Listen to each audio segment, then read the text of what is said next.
All right, good afternoon, everyone. Glad to have everyone here for our January 2025 first Society of Agricultural Communications Scholars webinar. This afternoon, we have Katie Sanders with us, and the topic today is using the responsible research and innovation framework, agricultural science communication, moving toward participatory methods. And so, as is our usual practice, if there's questions, we usually let the presenter decide whether the person's going to answer questions or ask questions during the presentation or not. After the presentation is over, then we'll have some time also for updates around the group here. So, Katie, I'm going to turn it over to you. Great. I am happy to answer questions as they come, and I'm going to be spilling a lot of info at you, but what I'm really excited about is some dialogue and discussion that I would love some feedback on as I'm talking through this framework and how I'm planning to use it here at NC State. So I'm very open and hoping for some of that discussion. So today I'm going to talk about the responsible research and innovation framework and how we can use that in ag science communication. Specifically, what role can participatory methods play in our work as ag science communicators? I thought it might be beneficial to just give a quick overview and reflection point of where we are in ag science communication. This is only one slice of the complex pie, so please don't think that this is comprehensive, but I thought it was an interesting reflection before we dive into how this new model could be used in our work.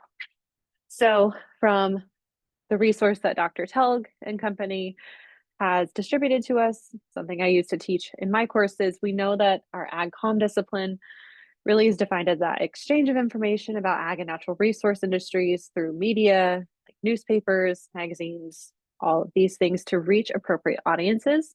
And we know that we kind of emerged from this motivation for sharing farm, home, and living info with rural audiences. But since I've started in the profession, I feel like I've seen this emergence of agricultural science communication as a delineation. And even Jean Perella and colleagues wrote an article in Jack about whether or not we should adopt the science communication research agenda to guide our work. So as we're thinking about these theories that motivate what we do, we see, we're all familiar with the Shannon Weaver model, moving from sender to receiver from this through this linear mechanism. In the science communication literature, there's a lot of conversation about the deficit model and how we kind of work as academics and agriculturalists to have the knowledge production concentrated at one end of the spectrum.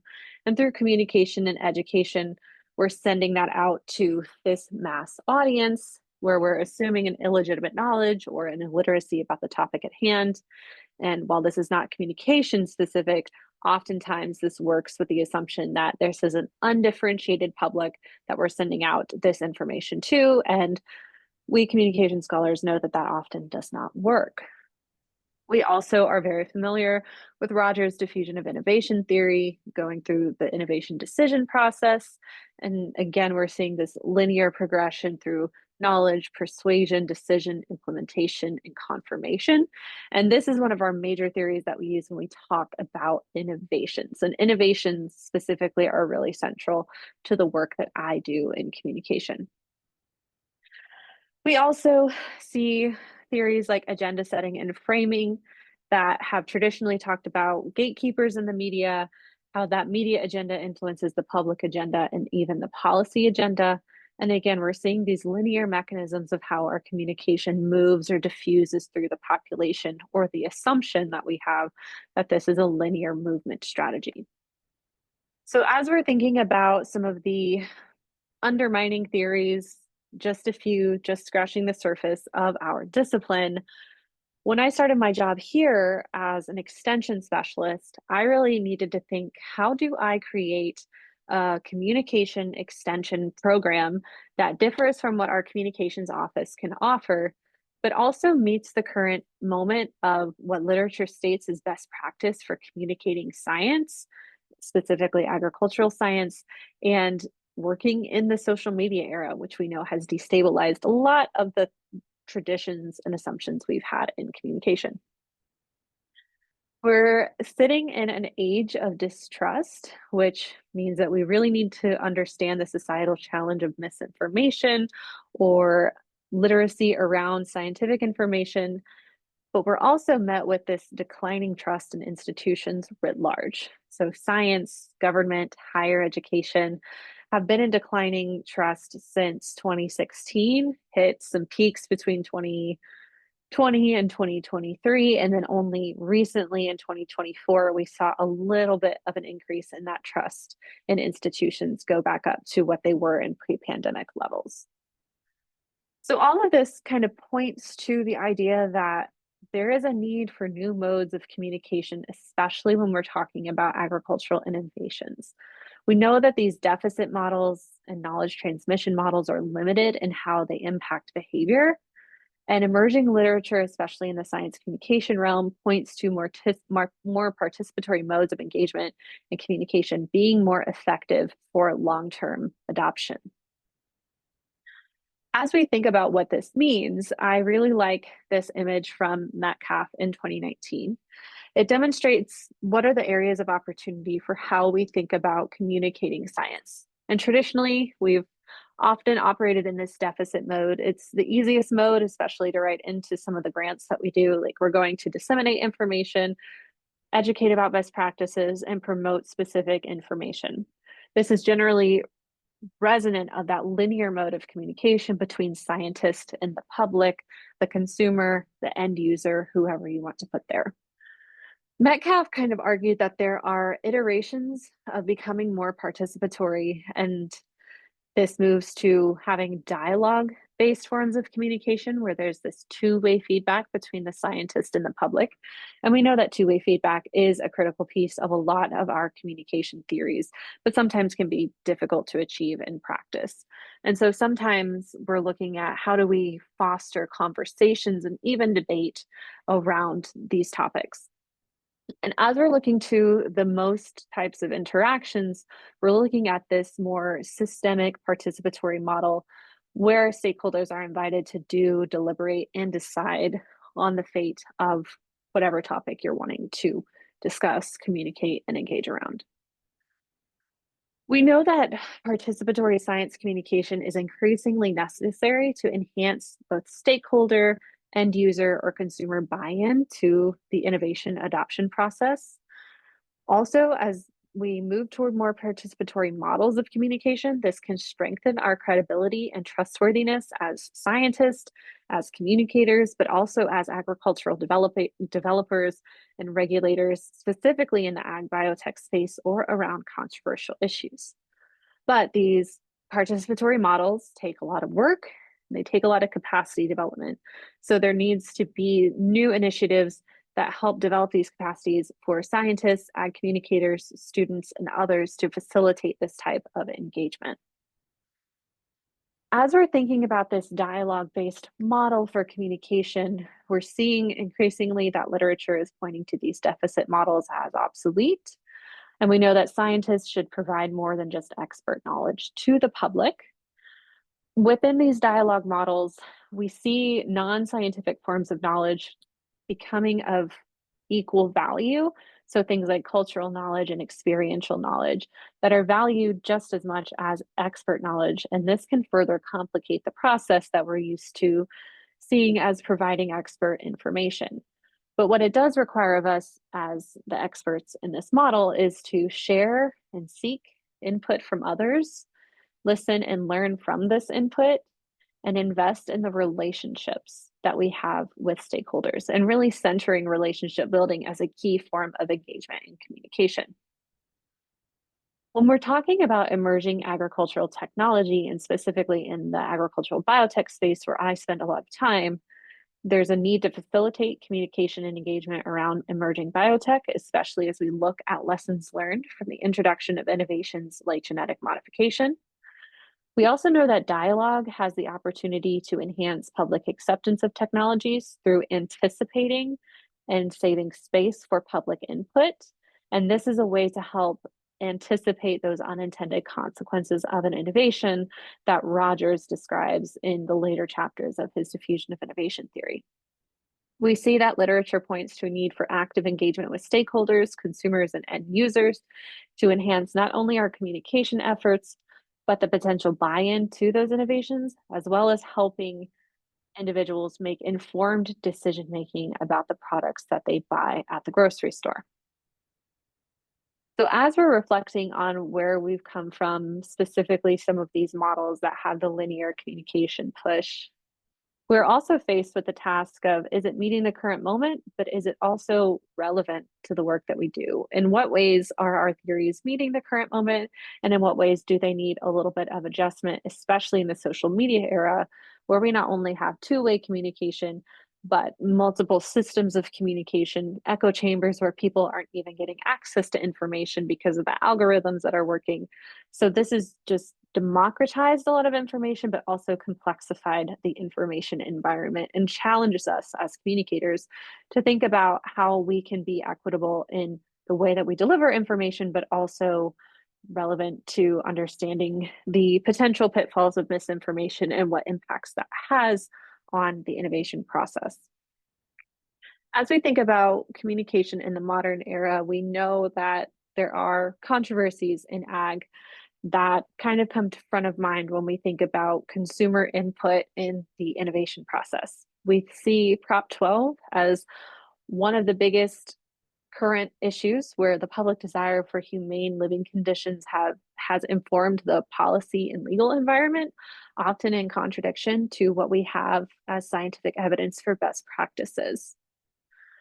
We also see genetic modification as one of the biggest lessons learned from not seeking anticipatory public input into the research and development process, seeing public rejection of this technology despite having a ton of expert knowledge, really working in that deficit model of, we know that this is the best process that we have, this is what's going to save the food supply, we don't really need to engage the public because they'll just trust us because we're the experts.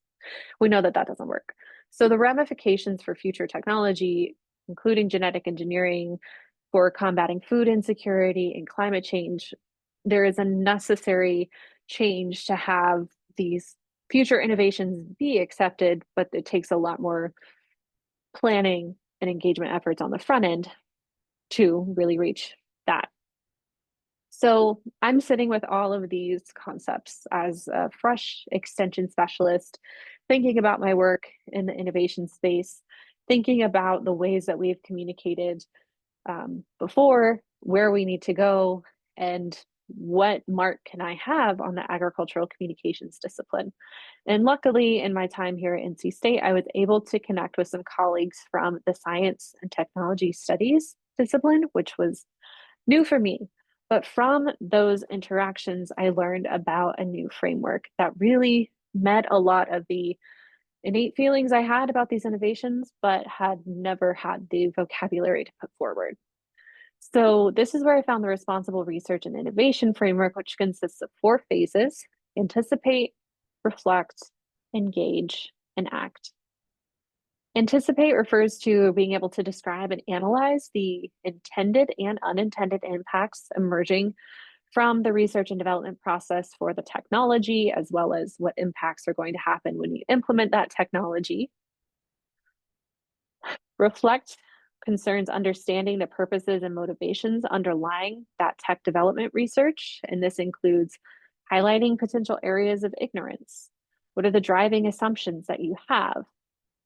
What are potential social dilemmas and transformations that could result from this? As Rogers said, every time you introduce an innovation to a space, a part of that culture is forever changed or destroyed. So when we as scientists and communicators are working in this innovation space, we do have a big responsibility to think about the impacts of these innovations and what that's going to do to a social system. Engage is the process of fostering dialogue, deliberation, and even debate with stakeholders about potential impacts of the innovation across social, economic, and environmental systems. And then act is the final stage where you actually implement everything you learned from the first 3 stages to influence the direction of research and development or innovation development processes. So, as we think about responsible research and innovation and its potential for agricultural technologies, I do think there is a lot of importance and potential to facilitate dialogue and debate around these emerging technologies, specifically around perceptions of risk, stakeholder concerns, and motivations behind the research. And there's the potential for RRI to facilitate communication and engagement for these emerging ag biotechnologies. But I don't often see communicators or ag communicators working or familiarized with this framework. And I felt that we as a discipline had a lot to contribute to this area, but we were relatively unknown to the folks in STS. So I started thinking about, where does agricultural science communication fit in?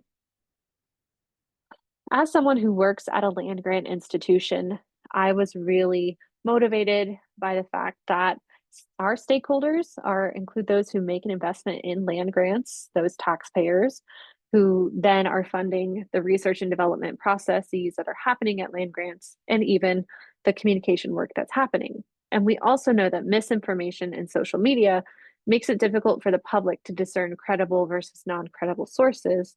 And as a land grant institution and an extension specialist, being able to deliver credible information is really important to my job. We've also seen emerging literature emphasizing the need for LGUs to engage more deeply with stakeholders and involve them in the research process, connecting back to the more interpersonal mechanisms that extension had in its very beginnings.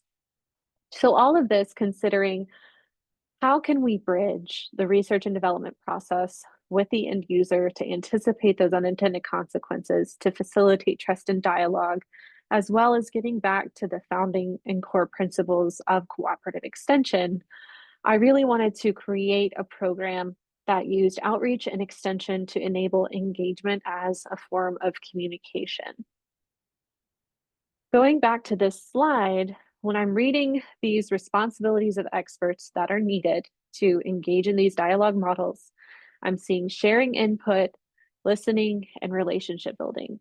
And for me, those are cornerstones of what we do as communicators. So it makes sense for us to play an essential role in these engagement strategies to facilitate connections between the researchers and the end users.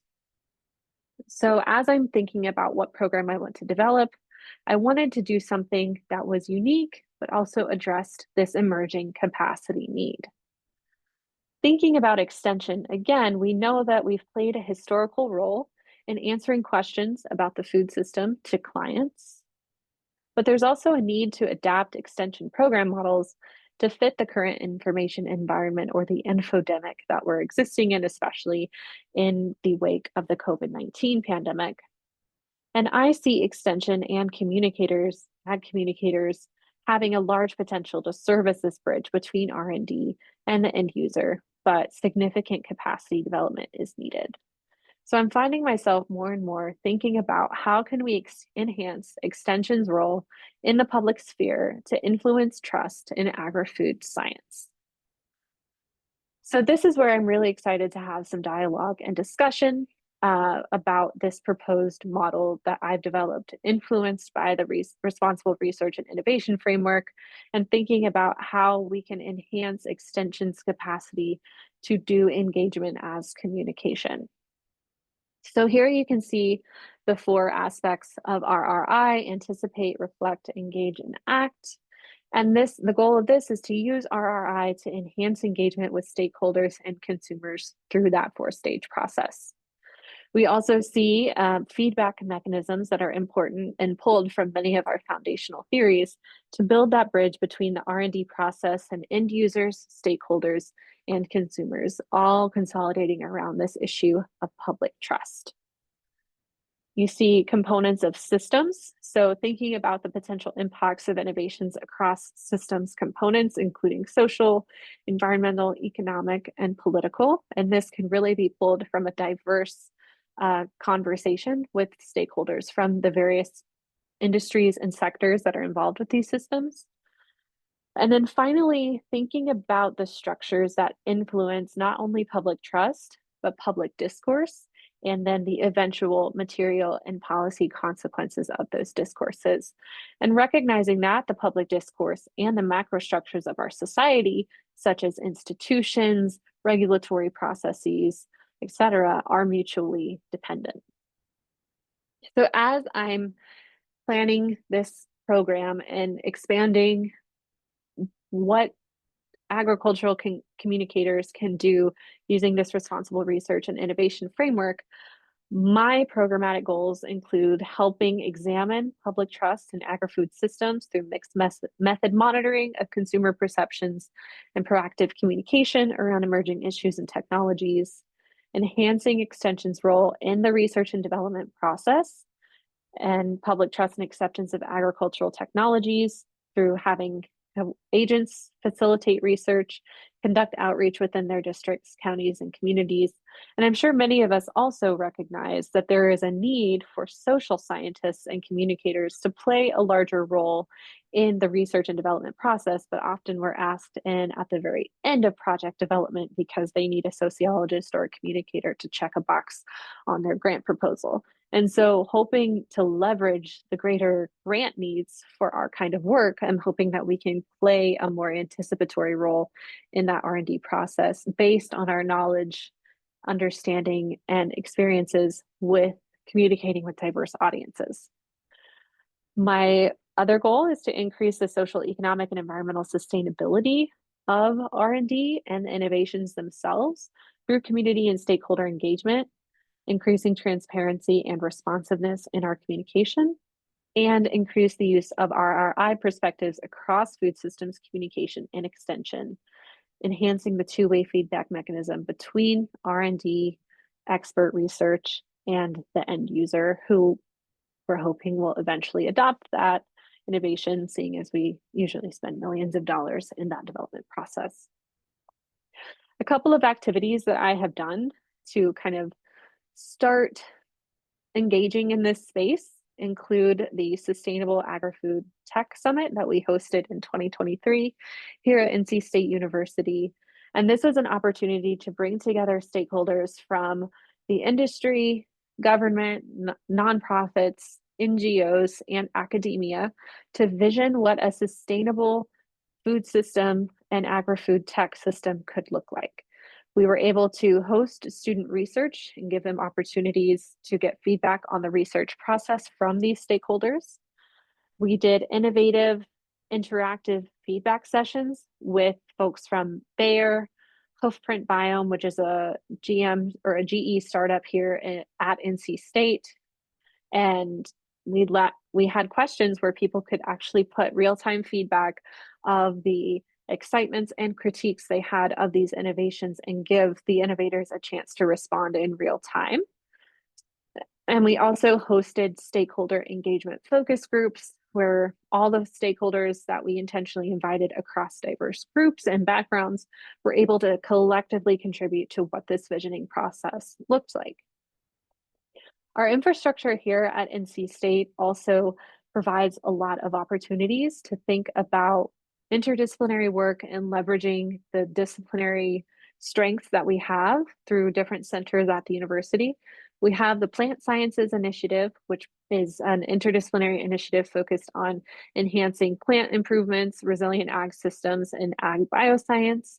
We have a parallel initiative, the Food Animal Initiative here at NC State, focusing on enhancing the sustainability of food animal production in ag. We have the groundbreaking Integrative Sciences building here, which is an interdisciplinary center about molecules and how molecules impact our life. We also have the Institute for Emerging Issues and centers around phosphorus sustainability. So we have a lot of opportunities to coalesce around these emerging issues that impact our food system. And my hope and goal is to be able to provide some sort of infrastructure for this engagement as communication process. But I'm excited to see how this can expand beyond NC State. And I would really love feedback and conversation and dialogue from you all. One, about this concept of RRI, pitfalls, drawbacks, because I know there are many. Also, what role do you see ag and environmental science or A&R communication playing in outreach and engagement efforts? What theoretical perspectives could help navigate this path forward that maybe I didn't touch on? And I would like to just have the rest of our time together for questions, brainstorming, and dialogue. So thanks for listening, and I'm really excited to chat. Great. Thank you so much, Katie. So as she said on that last slide, brainstorming, dialogue, discussion. So I'm going to let anyone who would like to unmute or raise your hand and just kind of really open it up for any type of discussion that we would have off of this.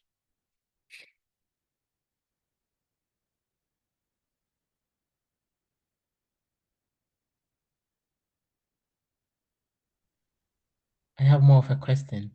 Okay. Hey, Joseph. Hi, Dr. Sanders, that's a very good presentation there. There was a lot to pick from there, but then one point that comes to mind, as you rightly mentioned, usually social sciences get brought in at the very end of projects just to tick a box because then the grants require that. In terms of helping salvage the idea of introducing the RI, the Responsive Innovation Framework into the work, when you are brought in at the very last minute as an ag extensionist or an ag communicator, and you still would want to find a way to still build these ideas around the Responsible Innovation Framework into the research process. Any suggestions on how to possibly go about that? I think there are kind of multi-pronged ways that you can do it. I have been brought in, at the end of grants with a little bit of money, and I've just chosen methods that I could implement that maybe don't completely encompass RRI, but can navigate diverse stakeholder feedback through some mixed methods that I can do either through large scale surveys that allow me to ask the questions that are getting at these concepts. But one of my favorite ways is incorporating focus groups. So I've done some producer facing focus groups where they're trying to understand the adoption of new crop breeds and using RRI in my own instrument development of those focus group protocols to help kind of parse through the type of information that we need. Then it takes a lot of work on my part to communicate that back to the grant teams, as well as just networking as much as you can, outside of that specific grant. But we're lucky here at NC State because we have so many interdisciplinary centers, and more people are recognizing that you need to bring the social scientist in earlier. So I think we're at a bit of an advantage there. But as much networking and engagement as you can get with interdisciplinary centers at your university or even beyond your university, I think is kind of one step for building that type of infrastructure and awareness of the work that we do as communicators and social scientists. But it takes time to build that.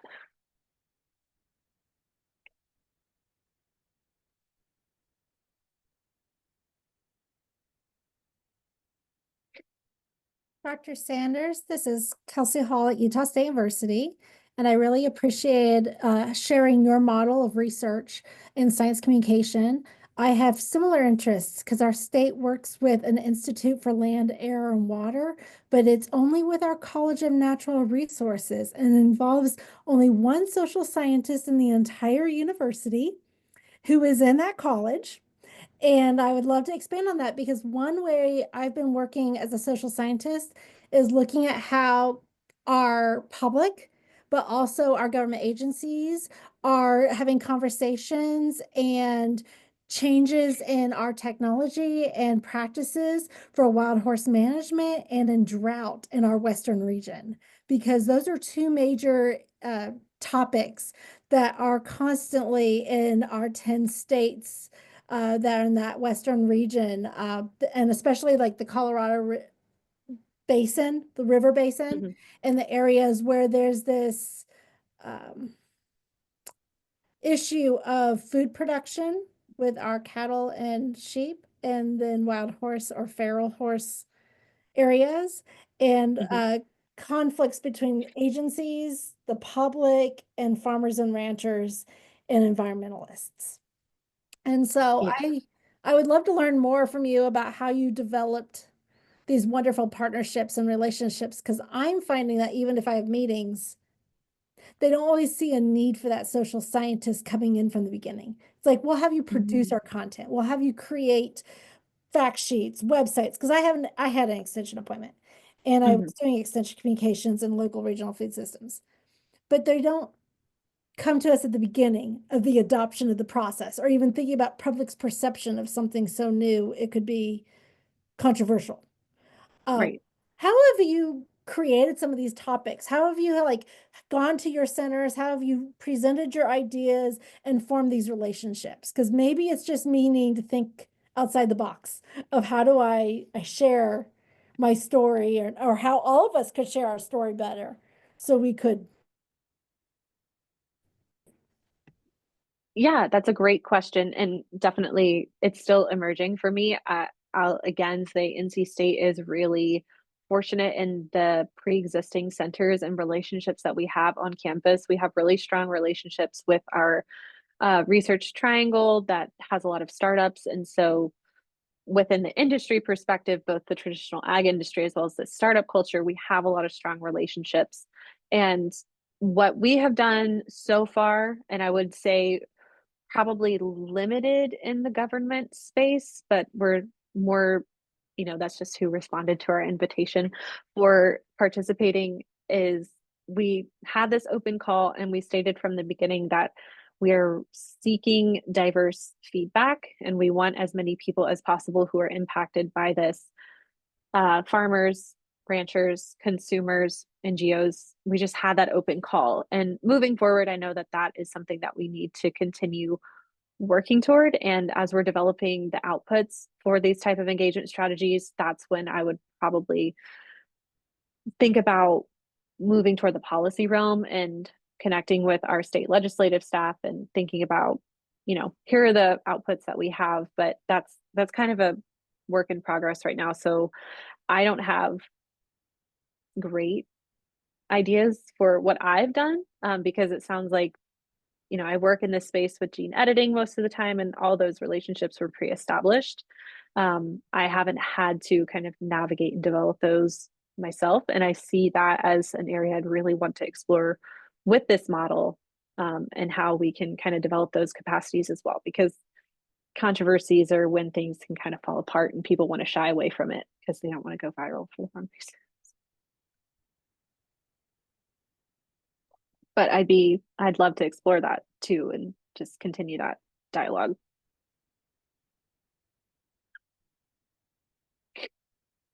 Other comments, other questions? Hey, Katie. Thanks for your presentation. I had a question, and maybe it's just more of dialogue. I have had limited experience in the technology adoption kind of space, but have been kind of recently put on grants, thankfully, to be a social science component, checking the box, which I'm happy to serve whatever capacity. But I sometimes and you talked about with public trust and things like that, and we've talked about how to preemptively get kind of the public's interest. Whenever I talk to, the scientists working on a very specific innovation, and I inquire about consumers or the end user seems to be very much immediate in the agricultural space, not consumer related. And I don't know if you found that a problem or how you've communicated or, gotten yourself a bigger, objective in a grant, or any advice to kind of, and maybe it's just, us being well, perceptions are important at that, what consumers are going to think about how it was processed.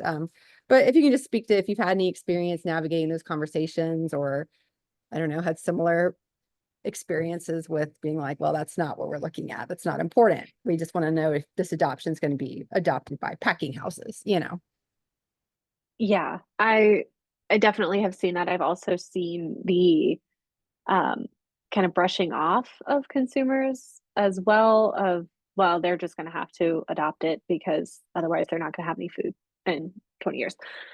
So I would say that, there's a lot of work that we have to do, but I have intentionally had meetings to share my research with folks who just do CRISPR all day long in their lab and don't think about consumers, and say, oh, here's what I've actually found about consumer perceptions. And especially if they're working at the industry level, thinking about the return on investment for that has been a really helpful frame. I always kind of harken back to the lessons learned from GM, as if you don't think about what the public's input is, you're going to spend millions of dollars on this innovation and nobody's going to want to eat it. I think one thing that we did at that summit that might kind of get at having a transformative experience of, oh, we should probably consider diverse perspectives, is having that real-time feedback mechanism. So we used, I forget what it's called now, but you can essentially type your answer on the screen and it through your phone and it comes up on the back. I'm forgetting the name of it right now, but we had these pre-written questions about different aspects of the innovation, and we asked the presenters if they were okay getting real-time feedback and told them that some of it may not be positive. And so as they were presenting their innovation, we had like, one was about CRISPR, one was about all of it was genetic engineering, but we had people say, oh, this is really exciting, or why would we need to do this? So one example is in North Carolina, we had a startup that used CRISPR to edit mustard greens to reduce the strong flavor profile. And one of the feedback mechanisms we got on there is, well, did you ask anybody if they wanted different tasting mustard greens? Did you just spend all this money kind of removing this big cultural food that has a lot of cultural implications to kind of, corporatize it for this mustard greens? This seems like it doesn't have a good return on investment. And that was a conversation we had to navigate in the moment. And, it could probably be a little awkward for the presenters, but as long as you kind of have that conversation with them ahead of time, I think that that can be a moment where, if it's a scientist up there presenting their research, they probably have not had to reckon with some of those questions in a public forum. And so perhaps having those kind of opportunities where we had the infrastructure to be able to host that and invite scientists to speak, we were able to then kind of pitch like, hey, this is why this RRI social scientist work is important. And we've since been involved in more centers on campus because of that. So if you can find those entry points and kind of figure out a way to kind of help them learn the lesson in the moment without you having to just teach it to them, maybe, I've found that being a little bit effective.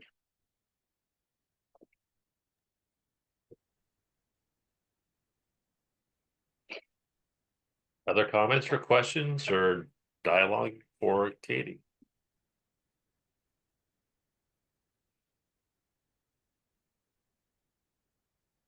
Well, Katie, I think if others have questions or comments or want to continue, I'm going to say, would you like to continue this if people have other ideas to get with you as well? Absolutely. This is pilot. This is new. I'm launching this now. So any feedback or ideas or continuing conversation you want to have, I'm looking for collaborators. I'm looking for thought partners. So please reach out. Great. Well, thank you, Katie, for your presentation today. Again, if you have any other thoughts or comments for Katie or ways to add to or collaborate with, please reach out to her. This time we do have a little bit of time. If you have any updates or any non-Katie Sanders related questions or comments, this would be the time to do so.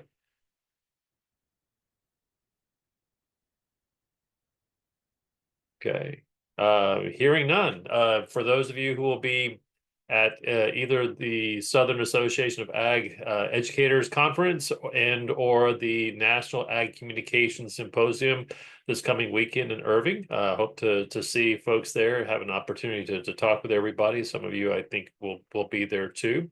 There's a lot of conferences coming up fairly soon. There's also calls for papers, posters, professional development sessions for many of the national organizations that we all are members of. Deadlines, I will not tell you, but some of them are coming up pretty quick, just so you know. So be aware of that too. For us, coming up next month, our next meeting will be on February 24th. And that topic is going to be advising and mentoring undergraduate and graduate students, led by Taylor Ruth and Amanda Ruth McSwain. So I hope to see everyone either this weekend or coming up in about a month. And with that, have a great afternoon. Thanks. Bye, everybody.